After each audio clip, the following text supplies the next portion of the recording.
All right, hey guys, I'm back. So I'm just going to wait for everyone to join that still wants to join. And if you asked a question that wasn't answered, please feel free to ask it again and I will answer it. Hey guys, thanks for joining me again. Sorry, I talk for so long and then I kick myself because I need to get through these questions quicker. I'm sorry that I'm keeping you so long. So if I missed one of your questions and didn't get around to it, please feel free to ask it again. But I saw that one on oregano oil and I was actually, I have it right here to talk about. So the Oregano is the one that I recommend for a lot of gut issues. It's just very helpful to have on hand for immunity and things like that. I use it in protocols. So one of the questions that was asked was do I dilute this? Isn't this pretty powerful? So the serving size is actually just 2 drops of this. So this is actually a very tiny bottle. If you notice, against my chest, it's quite tiny. It's not like a normal size tincture bottle. This is a normal tincture bottle and this is this one. So it's very powerful. You can dilute it. I think it says take 2 drops under the tongue or in juice or water daily. You can also rub topically to support skin health. So I just do 2 drops directly under my tongue, but don't take that from me because I am someone who actually totally has literally such jacked up taste buds from all of my health and wellness endeavors that I don't really know the difference between something that tastes disgusting and something that tastes good, honestly. I can handle things that other people are I don't know how you handle it. I could just drink something straight. I always tell everyone, my motto is we don't go for taste around here, bitches. So I just kind of deal with it. But if you're someone that's very sensitive to oregano, which I know it's a very powerful, potent thing that if you're not used to it, it will be shocking to you. But actually putting it under the tongue can be helpful because oregano hits the top of the tongue. And so if you let it kind of soak into your bloodstream under the tongue, sometimes it keeps it from getting spicy and then you can just chase it with a little juice or a little milk or something. But if you actually put it in water, it hits the whole mouth and it can be it can stick on your tongue. So I prefer the under the tongue method, but if you're I don't think I can handle it, then you can try to dilute it in some juice or water. What kinds of candles are good to use? The best candles that are best to use are beeswax candles, they tend to be very expensive if you buy them, but you can actually make them. I want to do a DIY and I'll record that for my YouTube channel and everything, which is coming out soon. I know you guys are going to ask now that I mentioned my YouTube channel, oh, when's your YouTube channel coming out? It's coming out soon. I'm getting an intro made right now. I'm getting everything kind of set up for it. So once Fully Nurse is out, then that's my next focus. It's going to shift over to that. But yeah, beeswax candles are the best. They actually clean the air and create negative ions, which is that electrical charge feeling that you get after a good rainstorm. So beeswax candles are best, and then soy candles are second best. And then obviously artificially fragranced or paraffin wax candles are, have petroleum based toxins in them, so they're not the best. But it's kind of one of those give or take situations. Most of the pretty candles out there are unfortunately toxic, so I still get them to decorate, but I don't burn them very often. And when I do burn them, I'm oh, what is that? Best tips for chronic constipation to make sure we poop daily, besides cascara, squatty potty, and the emotional side of it.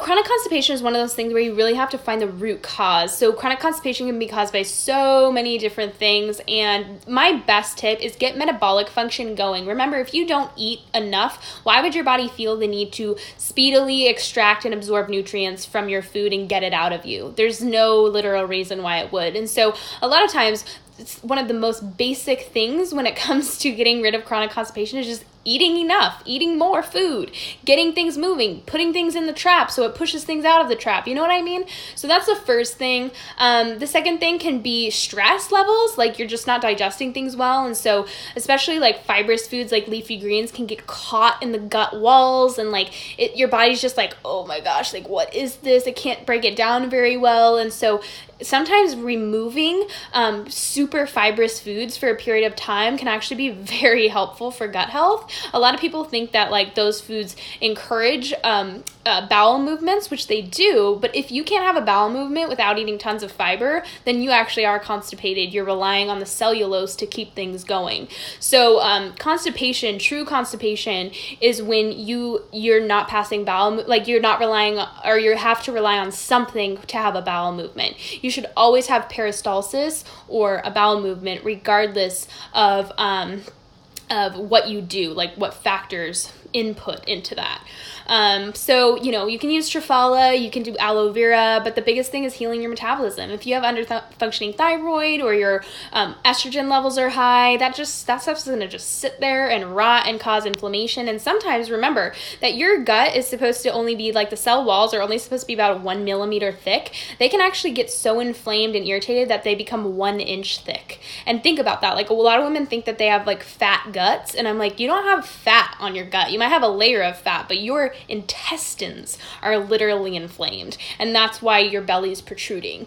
So, you know, it's just important to recognize that gut health is not just about gut health, and constipation has a lot to do with how quickly your cells are functioning, and metabolic function can play a big role in how you poop.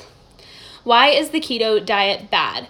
The keto diet is bad because when you restrict carbohydrates, you do not fix a metabolic issue. You just lower insulin and lower glucose, which are not causing the problem. They're actually, glucose is what your cells prefer to burn. And so when we force the body to burn free fatty acids, we actually push our body into a hibernation type metabolic state. So remember how I always use the bears, a bear as a great metaphor for this. So bears in the summertime, they seek out sugar, right? They're eating tons of fruit and honey and any sugar, like carbs that they can get their hands on. But as summer comes to a close, there's less of that available and eventually none of that available. And so the bear starts to eat what's available, which is salmon, right? They start to go fishing, they start to grab salmon, they start to chow down on those polyunsaturated omega-3 fatty acids. And those free fatty acids, the bear's body starts to get the picture that it's time for winter. It starts to slow down. So the sun exposure gets to be less and less because the days get shorter and shorter and shorter. And that is communicating to the bear that it's time for everything to start slowing down, because sunlight, the kinds of fats that we eat, and the amount of sugar that we eat all affect how our metabolism works. And so because our cells prefer to burn sugar, and it's a very potent source of energy, it makes our metabolism function very quickly, we need to have the right nutrients when we're burning sugar. And if we don't, our body starts to switch over to free fatty acids. Or if we only give our body free fatty acids or fat, then our body is forced to go into a hypoglycemic state, which is just as dangerous as hyperglycemia, guys. It's just as dangerous to have low blood sugar as it is to have high blood sugar. Once your body gets to a certain point of low blood sugar, the body says, red alert, the cells don't have any glucose to burn. So the body raises stress hormones, cortisol and adrenaline, and their whole goal is to break down tissues in a state of survival in order to make its own glucose. So regardless of if you're eating glucose or not, your body still has to burn glucose. It just makes your body more stressed out because it has to make glucose because you're not consuming it.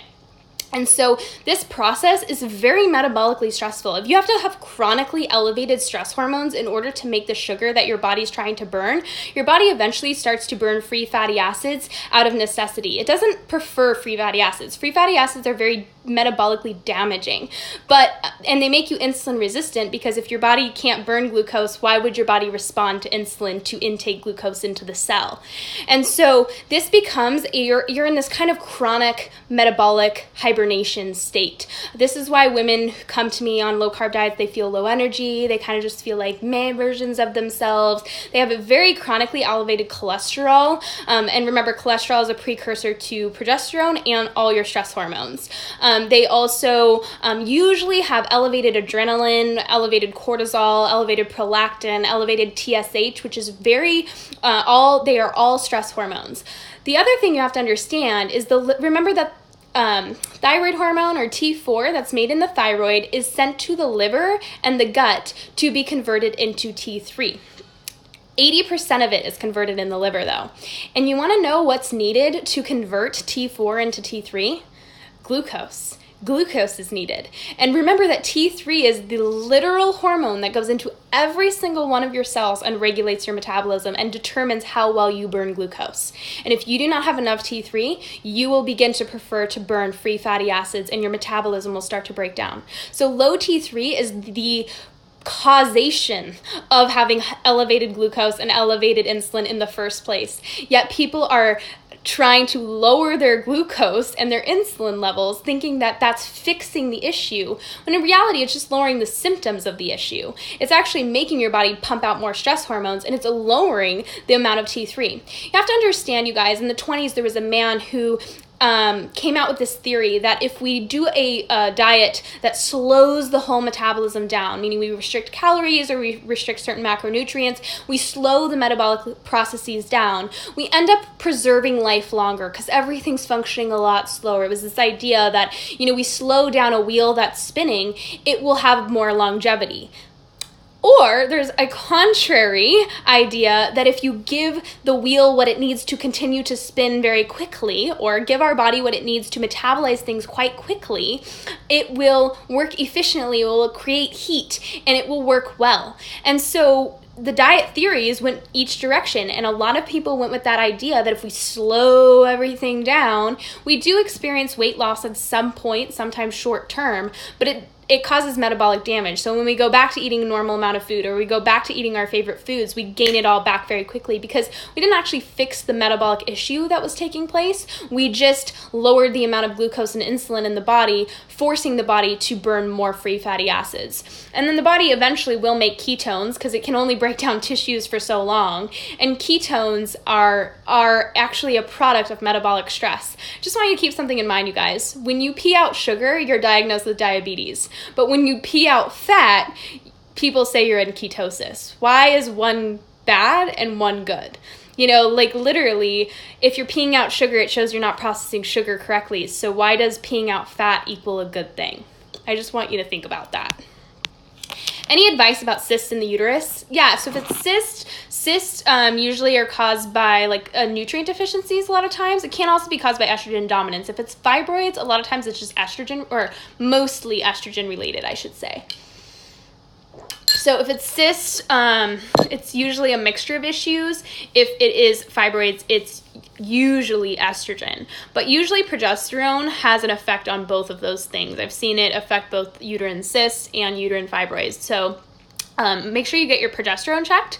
Also, thyroid issues can play a huge role, and just inflammation in general, like the gut's really stressed out, or you're not eating enough nutrients, or your body's really inflamed. So those are all things that can really affect the health of your uterine lining. Hey, you held up, I think, oregano oil. Oh yeah, so I already answered that question.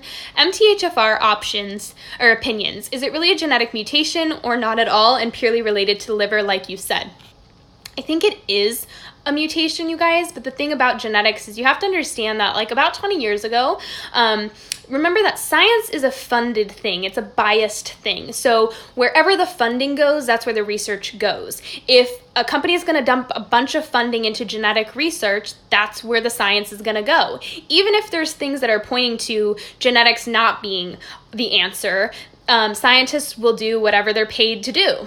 And so when it came to genetics, 20 years ago, I think there was an opportunity for big industry to be created, right? You can take people's DNA data and then you can sell it to third parties. And so why not put a bunch of funding into genetic research and see where it will take us?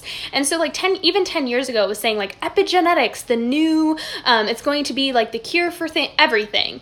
And here we are 10 years later, and genetics is a big flop in my opinion. I mean, all these functional medicine doctors using this and diagnosing MTHFR, and then what are they doing? Even doing for MTHFR? Why does this even matter? I find that all these people that have spent so much money finding out they have MTHFR has done them nothing, no help at all. And remember that metabolic function and liver function are intimately connected, and the health of the liver is really reliant upon the health of your hormones and how much nutrients you're consuming, if the liver has what it needs to detoxify. And so I've seen people that are methylating very poorly get to a place where they're methylating very highly. And it's was that, people are saying, well, they were just taking their methyl guard. And I'm no, they weren't. We were just encouraging liver detoxification by eating enough protein and eating enough sugar and eating, just eating enough saturated fats and avoiding polyunsaturated fats. So, there's so many things that damage the liver nowadays, which I can totally believe expresses your genes in a certain way. But I think genetics are very, it's just very much of a flop. There's so much shady stuff going around with genetics. The way that, things are being misdiagnosed. Like 40% of genetic tests are not even accurate. And so people were getting denied insurance because they had like certain markers for certain diseases that they didn't even have markers for. Like it's just actually not super accurate. It's still not an exact science. And it's a very kind of like shady area of medicine, which I don't understand why functional medicine doctors are jumping on it. There's really not enough research to back up that it's even going to be that effective for people. What is your opinion on cyclical progesterone coupled with spironolactone for PCOS, hair fall, and hirsutism? I love cyclical progesterone. I'm not a huge fan of spironolactone, but I understand why certain women go on it. Obviously, the lower the dose, the better. But remember that testosterone is usually high for a reason, and that reason is usually due to estrogen. And so getting estrogen out of the body can actually help your body's response to estrogen, which is your body's response to estrogen is usually raising either testosterone or DHEA. And so just by lowering estrogen and making sure your body's detoxifying estrogens properly, you can really see your testosterone lower a lot. Does not having kids predispose you to cancer and other illnesses later on? Read something about this. Yeah, so there is evidence that having children actually increases your longevity. I have an opinion on this. I think it's because when you're pregnant, you're creating tons and tons of progesterone. Remember that the corpus luteum that produces you progesterone for 14 days after you ovulate ends up turning into the placenta, and then the placenta makes you progesterone all pregnancy long, and then that progesterone can sometimes last even longer. And so I think that certain women are obviously, sometimes women are spending 5 or 6 consecutive years pregnant. They're pregnant for 9 months, and then they breastfeed for a year, and then they're pregnant again for 9 months, breastfeed for a year, and so on and so forth. And I think that the progesterone has a ton of longevity benefits for the women. And obviously this doesn't apply for women that are undernourished or underfed pre and while they're pregnant, but I think that women that are nourished and hormonally sound and are making a lot of progesterone while they're pregnant get a lot of protective benefits from being pregnant. And there absolutely is evidence that women who are pregnant or have children live longer than women who do not have children. So really, as long as we balance carbs, sugar with fat and protein, we don't have to worry about how much we're eating. Our metabolism will heal that way, which will heal our insulin resistance. That's a good question. So remember, there are other factors that affect us. Stress is a huge factor, and I'm talking about metabolic stressors like not getting enough sunlight, being in a very negative environment around people you hate constantly, never doing anything you love or enjoy, and always being miserable. Sunlight is a huge part of that. Movement is a huge part of that. Drinking filtered water is a huge part of that. Your mineral balance is a huge part of that. So there are a lot of factors that play into metabolic function, and it's not just all about food. And so, again, in Fully Nourished, I'll be teaching you all of these aspects to be really focused on, and things that can increase metabolism so that you don't have to be so hyper-focused on the food that you're eating. Because yes, it is important to eat balanced, but it's not important to obsess about every single carb you're eating, because there are going to be days where your body needs more carbs and it will tell you, and there's going to be days where your body needs less carbs. And so when we start to really hyper focus on just food for healing our metabolism and healing insulin resistance, we really miss the point. There are so many factors. You got to think of it as like a pie, and food is just one slice of the pie. There's so many other factors that play a role. So I hope that makes sense. But yes, so really, as long as you balance carbs and sugar with fat and protein, you don't have to worry as much about how much you're eating. Your metabolism will heal, which will heal your insulin resistance. Yes, to a point, but you also need to make sure you're supporting your metabolism in other ways that are non-food ways. Is nettle and dandelion good for replenishing iron naturally after long periods? No. So remember, there's 2 different types of iron. There's plant irons and there's heme iron. Heme iron is way more bioavailable than plant iron. You can barely absorb plant iron. It's funny that people think you can absorb plant iron. So you could probably get a little bit of iron, but the true iron that your body needs is heme iron, like from grass-fed steak, grass-fed liver. You don't need a lot, but you need some. And if you're trying to replenish your iron, a good juicy steak is where it's at. I've been keto over a year and want to transition off. Afraid I will gain weight. I'm already heaviest I've ever been. Any recommendation how to transition off keto without gaining more weight? You know, unfortunately, you usually do gain weight when you transition off of keto, but it doesn't have to be a lot. I call these the healing pounds, and it's usually when your body is transitioning, and it can be due to not just fat gain. It can be water weight. It can be bone health. You know, when your body's under stress, your body's actually pulling minerals and calcium from the bones very much, like your bones can become quite weak. So there's a lot of factors that can play into how much you weigh. And this is why I hate using the scale as a marker for health, because it's really not a true picture. Like, you know, you can go take a poop and then you're 5 pounds less and you're like, wow, I lost 5 pounds. I'm like, no, you didn't. Like, your body just changed a little bit. And that's the same for like weighing yourself. It's just not a great marker for knowing where you are metabolically. So when you're transitioning off of keto, I really encourage you to just ditch the scale for 6 to 8 weeks. You've got to just get it out of your consciousness, not even touch it. Because you might see, I've seen women who, like when I transitioned off of keto, I gained almost 20 pounds, but nothing felt tighter. Like it wasn't like it didn't feel like I had really gained weight, but I had gained weight. And so seeing that, I think I gained like, I don't want to say 20, probably like 16. And I was like, oh my gosh, like 16 pounds? Like, oh my God, you know, like it freaked me out. And I was like, why? I feel so good. Like, why does it even matter that I gained 16 pounds? I don't look like I've gained 16 pounds. I don't feel, you know, like, why does it matter that it's the weight? If I am feeling better, I'm looking better, my metabolism's functioning better, like, why does the weight even matter? So I think it's very important when you're transitioning off to, first of all, just ditch the scale, because weight's a horrible indicator. And second of all, know that if you gain a little bit of weight, it's usually you gain it and then you'll just lose it once your metabolism gets back to business. And it can sometimes take about 6 weeks for your metabolism to really kick in, because remember, like before, I used that bear metaphor of how a bear is in hibernation for a really long time and then they wake up. And guess what? When they were in ketosis for all that time, their body's going to be super insulin resistant for about 2 weeks afterwards. But the bear is going to seek out sugar wherever it can find. It's going to gorge itself on honey and fruit, and it's going to gain a little bit, right? Because it's just like gorging itself on sugar, and the body has become adapted to burning free fatty acids out of necessity. But once the body gets the picture of like, okay, I can switch back to glucose, which remember your cells prefer, your body will begin to be like, okay, let's do this. And then you're also implementing other metabolic healers like sunlight and rest and de-stressing and all of those things. And so your body's like, okay, we're going to get back to burning glucose. And then in Fully Nourished, I'm also going to talk about supplements that will help with that. Like niacinamide can be really helpful with that. Magnesium can be really helpful with that. Calcium can be really helpful with that. So you might gain a little weight. You would want to maybe start with fruits. Fruits are really a great source of sugar for when you're transitioning off of keto, because they're usually quickly absorbed as liver glycogen.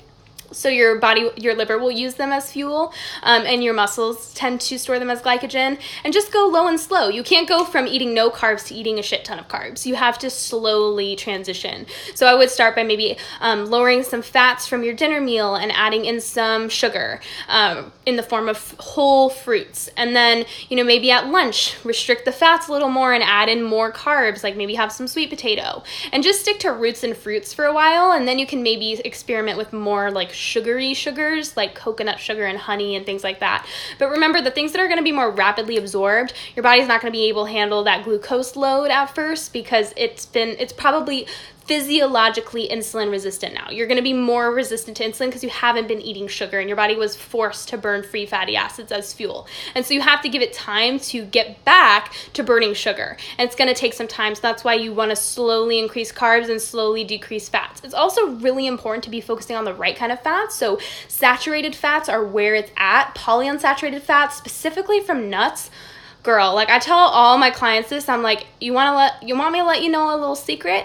Nutritionists use nuts to make people pack on pounds. That's how we get people to gain weight. Nuts are like nature's, you know, like that bar sheets in Mean Girls. I think I mentioned Mean Girls yesterday too. I'm like on a Mean Girls kick. You know that bar sheets in Mean Girls where they're trying to like make her, Katie's trying to make her fatter, and so they like give her these like bars to make her gain weight. That's like what I think of when I think of nuts. Like nuts are like nature's weight gain bar. And so when you're transitioning off of keto and you don't want to gain weight, the best thing you can do is like avoid nuts and industrial seed oils for a little while and focus mostly on saturated fats and getting carbs from fruits and roots. Then you can start to experiment with grains a little bit and other sugars later on once you've kind of regained your ability to burn glucose.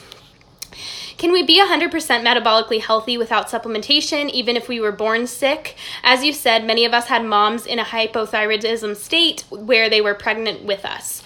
You can always get metabolically healthy, and it's really hard to tell. Some women do need to rely on progesterone and thyroid supplementation for the rest of their life. It's just the state of their being, and they were too metabolically damaged at too young of an age. And some women recover fine. It takes some time. Like sometimes it can take 6 months to a year, or sometimes more, but you can get to a point where you don't have to rely on supplementation. So it really just depends, and it's hard to say. You can't really worry about that long term. You just have to think of, what am I doing right now to encourage health? And if that changes at any point, my intuition will tell me. So you might get to a point where you've been taking progesterone and thyroid for a year and you're like, wow, I'm feeling really excellent. I'm feeling very wonderful. I'm going to try this month without it and see. And then you just, slowly transition off of it and see, like, you can cut your thyroid in half and then see, like, how do I feel today? And you're like, oh, I feel pretty bad. Then you can just go back to taking it. Or you're like, wow, I feel actually pretty good. Like, I'm going to keep doing this.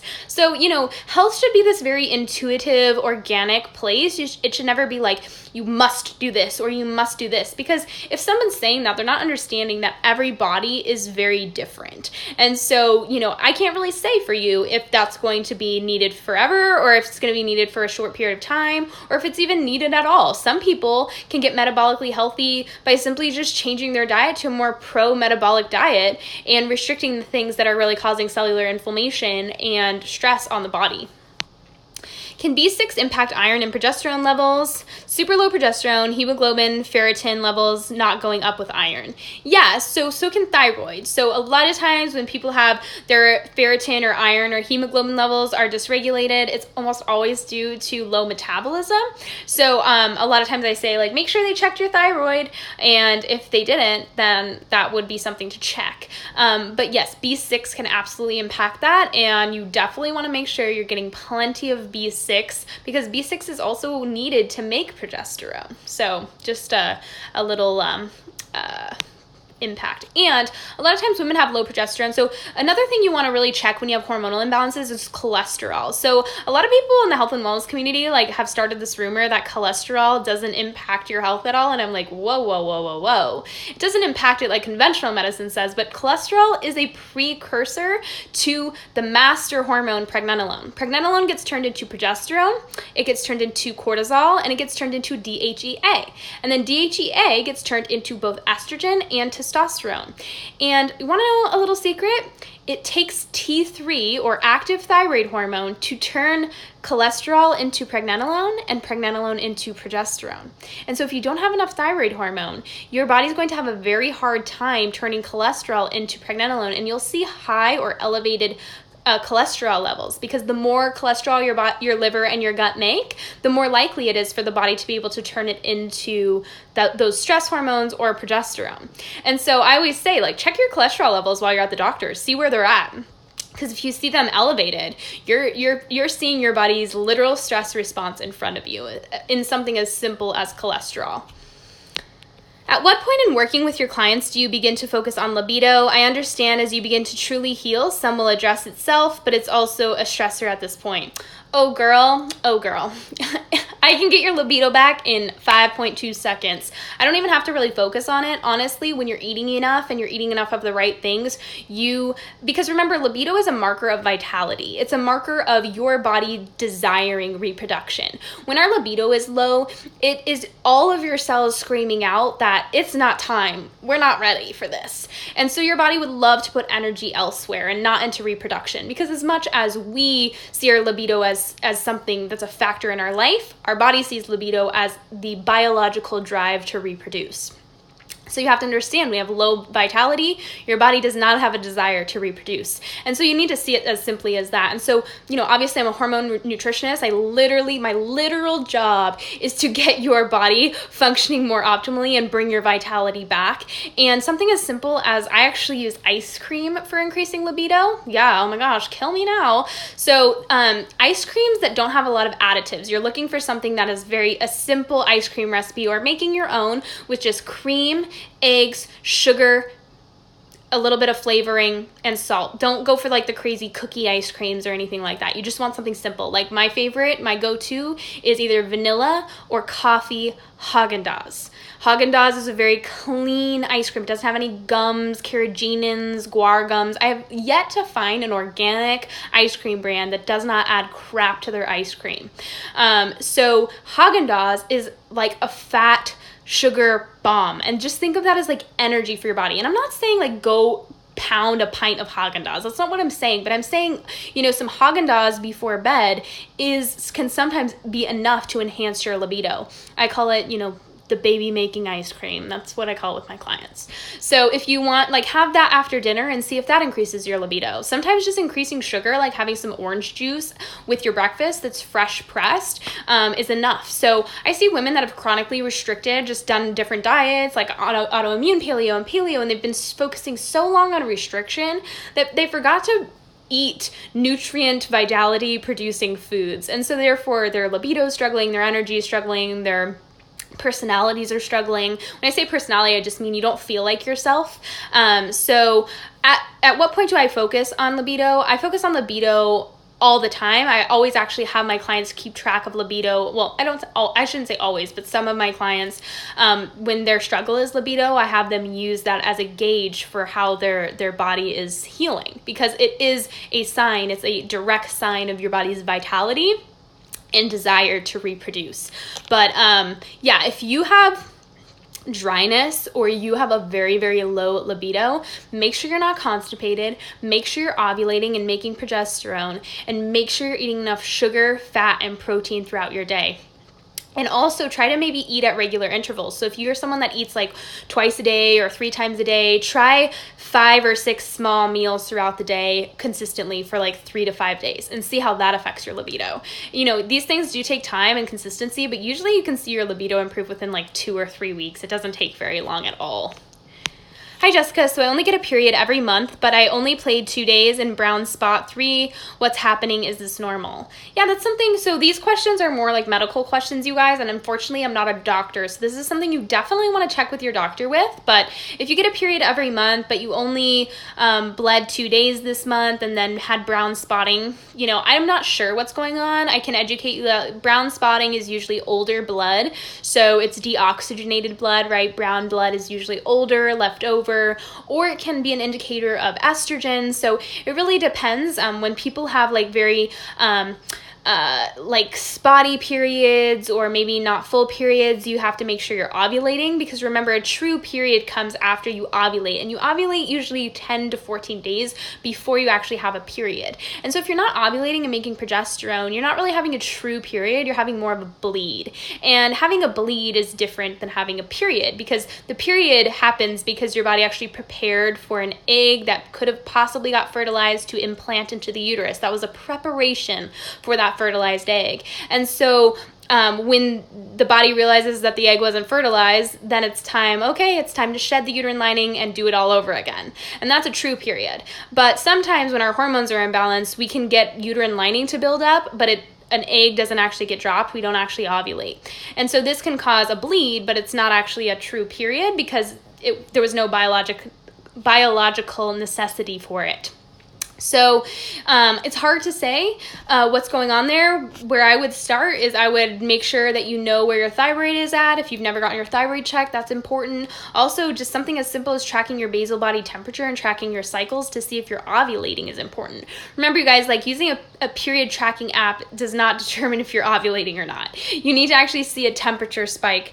And when you see a temperature spike mid-cycle, it means that you ovulated the day before, because when you ovulate, you start to make progesterone, and the progesterone stimulates stimulates the thyroid and heats the body up. And that's why you get a temperature spike. So I would track ovulation, see if you're ovulating. You could have had an anovulatory period this cycle. You know, sometimes we have anovulatory periods once in a while due to stress. So there's a million reasons why it could be. Remember how I said in my last live that our stress levels and our body's health 100 days ago affects how we are, our health right now. So if I was stressed 3 months ago, that stress will just start to catch up to me now. Obviously it will have, you know, it will definitely catch up to me then, but it will actually show itself in my cycles right now. Does frozen kale blended in smoothies help to digest easier? No, and I do not like frozen raw cruciferous vegetables like ever. Raw cruciferous vegetables are so hard on your thyroid, you guys. So I would recommend just either steaming and then freezing your greens, or just mixing them all together. Sometimes women feel so much better with less green vegetables. I know, shocker there, right guys? But like all that fiber, your body, you're not like a ruminant animal. You're not a cow, you're not a chicken. You don't digest plant foods as well as an animal does. So sometimes less vegetables equals more vitality. Shocker there. So if it doesn't work for you, or you have an aversion to it, or you're like trying to make it work for you and it's not working for you, just say goodbye to the frozen kale. Au revoir. I think kale's disgusting in my opinion, like, ugh. But I like it cooked sometimes when I'm feeling it. Husband's doc prescribed Clomid for low T. Any natural ideas to boost testosterone instead of Clomid? He didn't like the way Clomid made him feel. BPA wrecking our generation of young men's hormones. Yeah, so it's not just BPAs. You have to understand that like estrogenic foods run rampant in our culture, and low T or low testosterone has, or we call it actually hypogonadism, meaning that just men are not producing as much testosterone anymore. Like almost 70% of the population has it. It's like a death by 1,000 cuts kind of thing, and there's no one thing that's going to fix low testosterone. So it has to do with the stress a man is under, if he's eating enough. So many times, you guys, I'm serious, everything that I talk about here that applies to women applies to men in the same way. Low thyroid hormone is a huge deal when it comes to low testosterone. Another thing is, remember, like I said, liver health is so important for conversion of T4, which is inactive thyroid hormone, into T3.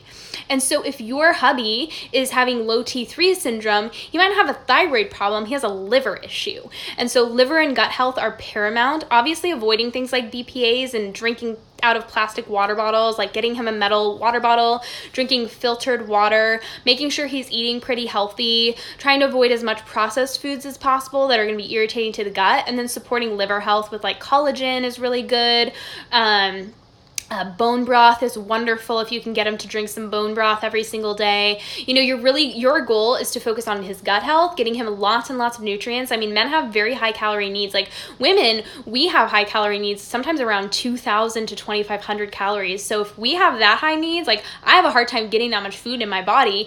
Can you imagine how high a man's nutrient needs are? So a lot of times men are under stress, they're not eating enough, they're not exercising, they're not getting any sunlight, they're sitting under fluorescent lights all day. Like this is a very multiple issue. It's not just one thing that's causing low T. It's stress syndrome. Like to me, low T is just hypogonadism, is just stress syndrome. There's so many stressors just weighing down the body. Just picture it as this cup overflowing. And we need to start poking holes at the bottom of that cup with removing stressors one thing at a time. So remember, endocrine disruptors are in every chemical, every hygiene product, every conventional deodorant. Those are the things that should go first, honestly, what's in his immediate environment. And then you can start working on things slowly, like getting him out in the sun during his lunch break, or making sure that you maybe like give him a massage once a week to just help him lower his stress. Like you just kind of, you know him, you know his schedule, you know what's going on in his life, and you know what's maybe adding so much stress on his body that you need to start maybe helping him remove that stress. Because men, you guys, like, you know, I always say, like, I know men and women are equal here, but like women are so much smarter sometimes, you guys. Like we see things that men don't always see. Like just between you and me, like sometimes I'm like, honey, honey, like, so, we sometimes have to be the ones that take control. And I know it's so tough. It's like, it's the epitome of being a woman. It's both a curse and a blessing. We have all these gifts and we're really good at taking on so many different tasks, and we do things with grace and poise, and sometimes we explode once in a while into tears or anger. I get it. But it can feel unfair that we have to both care for our health and the health of our partner because they don't necessarily care for their health, or they're not necessarily like driven to do what it takes. But sometimes that is the blessing of being a woman. We are caretakers. We are strong enough to carry that burden on our backs. And so, I just recommend slowly removing stressors. Things as simple as like, you see that he's applying that conventional deodorant and that conventional lotion every single day, just switch it out. And if he complains, then say, well, this is why I did it. And he'll probably be like, okay, I get it. As long as it's fine and it doesn't really cause a lot of problems in his life, I'm sure he won't care. And then you can maybe put a shower filter in the shower. He has to take a shower anyways. Like, he's not going to complain that much as long as water is coming out. Switch out the water for filtered water. Just make those changes along with him, and he'll be kind of forced to make those decisions. Like, even if he goes out on his lunch break and eats Taco Bell, you're still going to be controlling what he eats for dinner that night, so just, you have a lot of control, because a lot of times women take on a lot of the tasks, and then usually men will follow the lead. Like, they start to understand, like, oh, we're eating healthy now, cool, well, I'll do that. They'll try, they'll learn. And it takes time and it takes patience, and you really have to make it not a negative experience. Make it a really positive experience. Make it something that you can enjoy together. A lot of women like to isolate themselves when they make healthy changes because they're afraid of like stepping on their husband's toes and causing more stress. But then their husband kind of feels like, well, she's kind of left me behind, so I'm just going to do my thing. But when you like make an effort to make it a really positive experience and be like, well, I got this, like, can I rub some coconut oil and give you a massage? At first they're going to be like weird, but then they're going to love the massage and they're going to want it again. So you're just like slowly introducing things in ways that you know your husband, what he likes. Do that. Be creative. Like I always say, like, women, we are really good at manipulating. We're very wily. We are very witty. We are very smart, and we can totally do that in a way that makes them feel like it was their idea. So use that. Like, I don't always encourage you to use it, but I encourage you to use it when it comes to it. It's going to be for your husband's own good and your children or your future children's own good. Advice for hormonal acne. Yes, we have to get to the root cause. A lot of times hormonal acne, remember, it's very much like we have a name for acne, right? We call it acne, but what it is an inflamed skin cell. This is an inflamed bacterial infection on the skin.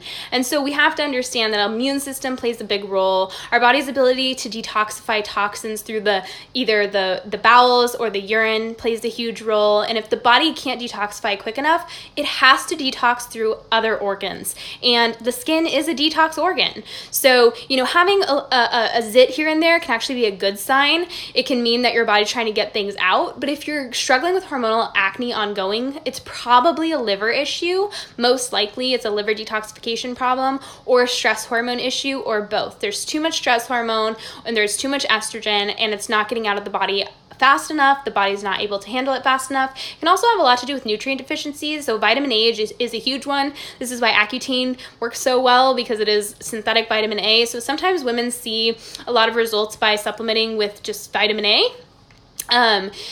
If that doesn't work, then a lot of times if you've already cleaned up your diet, you're already taking the right supplements, then it's time to really support detox and kind of tweak and dial it in. Are your stress hormones high? Do you have a lot of pollutants in your environment? Maybe you're using a lot of skin products that are for acne, but they're actually making acne worse. They're completely destroying your skin barrier. I really love my good friend Sarah at Healthy Skin Glows. Check out her account. She is really incredible. She has a program that I'm an affiliate of because I just believe so heavily in it. and she teaches you how to actually create a natural skincare routine for acne. And she's a molecular biologist, so when she like breaks down the science of like your skin barrier and your dermis, and like I'm just like mind blown. And she's the one that has encouraged me to use this raw honey as both a face mask and as a face wash. I've been using rose water as toner due to her recommendations, which has been awesome. So she just has a lot of like tricks and tips up her sleeve for hormonal acne and the topical application and treatment of acne.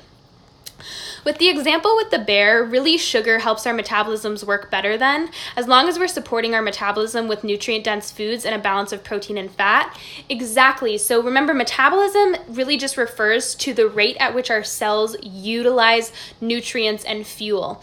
And so really, when it comes to metabolism and not being able to burn sugar properly, or when your cell's not burning sugar, it has everything to do with your cellular health itself and hormonal health, because remember, hormones either tell the cell to start doing something or stop doing something. That's hormones.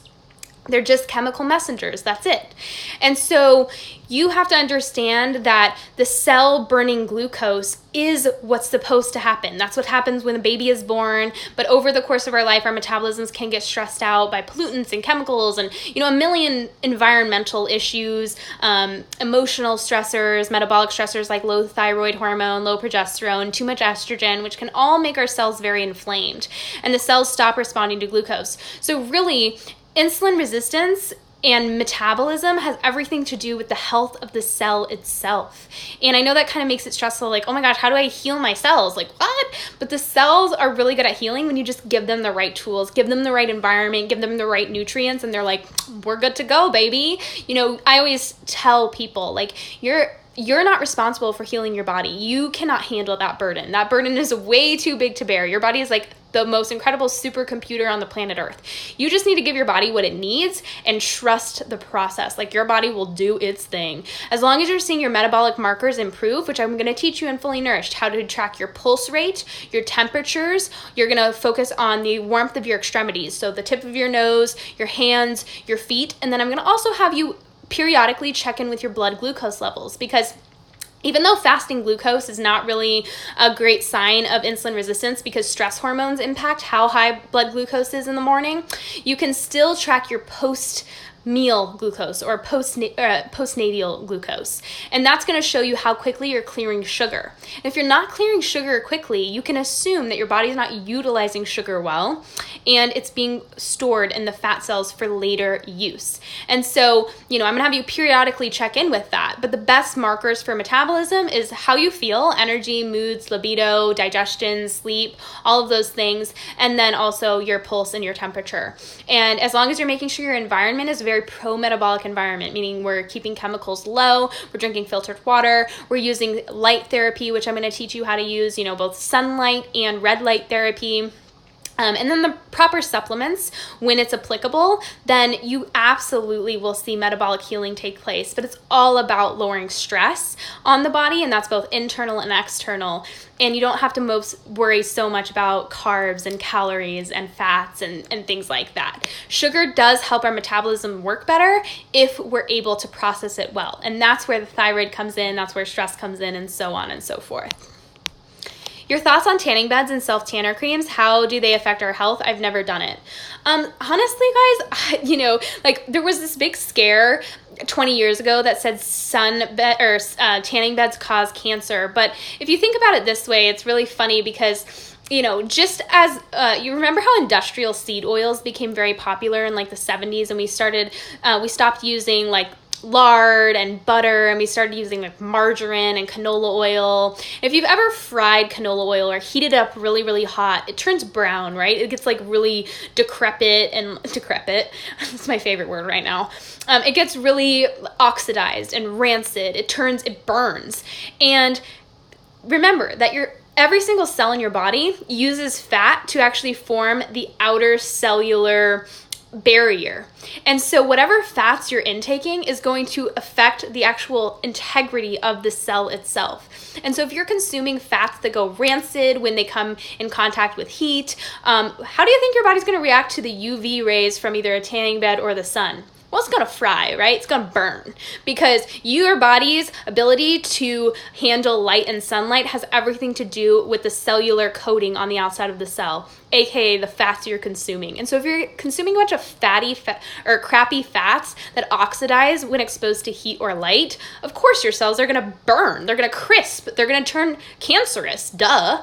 So it's really what you eat directly affects how you react to both UV light and sunlight. And I'm not saying go crazy. I'm not saying go burn in the sun. But I personally, in the wintertime, use a very low level tanning bed for about 7 minutes, like very low amount of time, a couple times a week for vitamin D, because I know that my body should be making vitamin D, and when it's not, and when I'm not getting enough sun, I feel depressed. I kind of feel like seasonal defective disorder. Like, it just kind of don't feel like myself, and my metabolism doesn't work as well. And so I kind of make the trade-off. I eat really well. I don't eat crappy fats. And so I don't burn when I go in a tanning bed. I don't see a lot of cellular damage. Obviously, I don't go every day. I'm not like, fry me like a French fry. Like, I'm just doing it for therapeutic reasons. But I honestly think that's better than applying self-tanner that's full of toxic chemicals. I mean, have you ever smelt that stuff, like, on your skin? Like, it smells horrible. Like, I've actually this was not an experiment I did, but I made some correlation. So one time I applied self-tanner, because I used to be a self-tanner fiend, and I applied self-tanner the day before I got my blood test that night, and then I usually will, let it bake while I'm sleeping and then rinse it off in the morning. I went in and got my blood test done, and then a week later came back, and I had super elevated liver enzymes. And I was like, my liver's struggling. Like, what did I do? Like, what's different? And then I was like, oh my gosh, I applied self-tanner the night before I went to the doctor to get my blood drawn. And I was like, oh my gosh. Because remember, everything that you put on your skin gets absorbed into your bloodstream, and your liver has to take that on. And so, like, it could have not been that. It could have just been a freak coincidence, but I've never had elevated liver enzymes until I applied self-tanner the night before I went and got my blood drawn. So I think self-tanner is honestly more toxic than, like, getting sunlight and getting a little bit of UV rays, even if it's from tanning beds. Obviously, there's people that are, like, super concerned about wrinkles and all that stuff, and I'm not really, that's not, like, my concern. And so I'm more, like, focused on the health of it and what it can do therapeutically for me. So honestly, like, a little bit of tanning beds, obviously it's best to get just vitamin D and sunlight from the sun. But if you live in a really dark, cold place, or you're not getting outside a lot in the winter, or the days are shorter, and by the time you get out of work, it's already dark, you kind of gotta choose something. And so that's what I do. But, my thoughts on tanning beds are not that they're not as destructive as they're made out to be. There's actually not really one scientific study that actually points them to cancer. It's one of those things where, like, butter gives you cancer, and then everyone starts to say, like, butter gives you cancer, and then it becomes like this, like, chain reaction of telephone, and becomes blown way out of proportion. And that's the same thing that happened with tanning beds. But I do believe that they can be dangerous if you're consuming lots of polyunsaturated fats, because those fats just fry when it comes to sunlight and everything else. What do you know about Clomid? I don't know a ton about Clomid, you guys. Like, I know enough because I've had enough clients that are on their fertility journey and taking Clomid, and I know it makes them freaking crazy. Like, that's what they've said to me. That's not an observation I've made. That's what they've said to me. It can, it's whenever you start to manipulate your hormones chemically, there are consequences to be paid. I'm not saying that it's bad or good. I'm just saying that there's always consequences when you start to manipulate your body. And when it comes to fertility, that's something that I don't mess around with. And this is what I'm passionate about, because there's too many babies being born with issues these days, you guys. It's proliferant. There's so many just traumatic births and problems in this child's young life. And to say that the mother's health and what the mother did 6 months prior to conceiving didn't affect that child would be ludicrous. Does that make any common sense to you? That child is sitting and breathing alongside of your heart for 9 months. Of course their heart is beating alongside of your heart for months. And so to say that the mother's health barely affects the baby is just ridiculous. And that comes down to also medications. Like, to me, the common sense of taking medication to become pregnant when the body's fighting pregnancy, I just see it a little bit as overriding the wisdom of the body. And I'm not saying there's anything wrong with it. I understand that there's a time and a place for it, and sometimes it's necessary, and there's nothing wrong with that. But I am saying that you almost always end up paying the price, whether it's now or later when it comes to these things. And usually it takes about, so this is known in the scientific community that it takes 50 years to know if a medication is safe or not. So a medication has to be utilized for 50 years in order to completely confirm its safety. And the FDA will obviously approve things quickly if it goes through clinical trials and it's fine, A-okay, right? But how many commercials do you see on the screen that says, were you given this drug for this time and this, in 1980, you might be liable for compensation. This is a class action lawsuit. And it's like, did it give you cancer, death, mesothelioma? And I'm like, I never want to be the person that is watching that commercial is like, oh crap, I took that medication for, 2 years before I had a child, or, so there's so many things that come out that, now they know cause birth defects in the 70s, which is like, oops, we gave that to pregnant women. Oops. And I'm like, to me, like, that's what I worry about. Like, sometimes we don't know enough, and I'm not willing to risk my life or my child's life as an experiment, because that's sometimes what we are. So then how many carbs do you eat now? It just depends. I usually eat about 20 to 30 to 40 to 50 grams per meal, just depending on how many meals I have per day. I don't really count my calories very often. So I guess I'm trying to think of how much I've eaten, just like to give you a reference. So I'll just tell you what I did carbohydrate wise today, what I ate today. So I had a cup of coffee with heavy cream and probably like a tablespoon of organic cane sugar. My breakfast was 3 eggs and a piece of gluten-free toast. My lunchy early lunch was Greek yogurt with some honey and some raspberries. My next kind of mealish snack was a mango and some mozzarella cheese. Then I also had another coffee with collagen in it. And then I haven't eaten yet, but I made a mushroom soup with potatoes, which I'll post on my stories because I recorded it, but I forgot to post it. So probably 100, 150 grams per day, maybe even more if I'm craving them. But I just kind of follow my instincts, my cravings. I've found that I've been able to really when I need more carbs, my body really craves sugar and carbs. When I need more protein, I crave really dense proteiny foods. When I crave fat, I crave fatty foods. It's pretty simple. So then your thoughts on bioidentical hormones. I've actually done a full story on bioidentical hormones. I personally take bioidentical progesterone. I think that bioidentical hormones can be very helpful. The only thing is I think that bioidentical estrogen might not be as helpful as we think it is. And that's what I've talked about in my bioidentical hormone story. So I would definitely check that out because I went really in depth into it. How can I increase progesterone levels naturally? This is a question that I get asked a lot. I have a story that I actually went in depth on how to increase progesterone, how you make progesterone, what you need to make progesterone. But really, you remember you only make progesterone when you ovulate. When you drop that egg, that emptied egg sac becomes its own gland within 24 hours, and that gland is called the corpus luteum. And your progesterone is only as good as your corpus luteum. So your corpus luteum should last you anywhere from 12 to 14 days.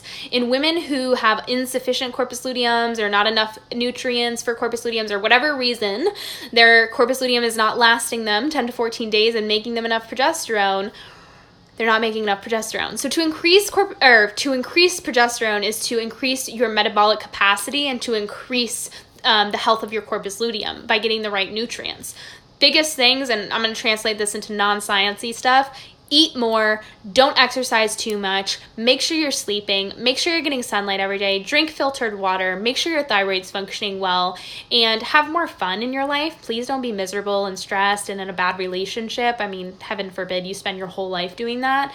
And then also, if you have a job that you literally hate, and you have to spend a lot of your life there, you might want to reconsider that and make some plans for the future. Because in all honesty, you guys, I'm going to be real with you. If you literally hate your life, you can never expect your hormonal function or your health to be optimized.